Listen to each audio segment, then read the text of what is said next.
Hæ, ég heiti Berglindís og ég ætla að tala um froskdýr og skriðdýr. Fyrst ætla ég að byrja að tala um skriðdýr. Flestar tegundir skriðdýra verpa eggjum en ýmsar tegundir eiga lifandi afkvæmi. Flestar tegundirnar þurfa á hita að halda úr umhverfinu þar sem efnaskipti líkamans framleiðir ekki nægan hita til að halda stöðugum líkamshita. Þetta gerir það að verkum að skriðdýr eru algengust í hitabeltinu. Núna ætla ég að tala um froskdýr.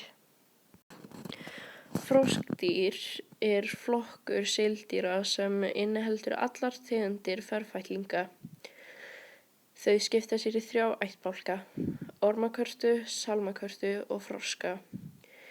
Í þróttastigunum eru þau á milli fiska og skriðdýra og voru fyrstu hryggdýr á landi fyrir það bil 370 milljón ára.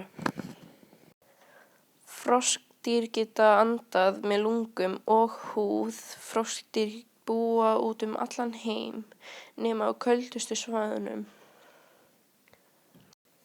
Takk fyrir þetta.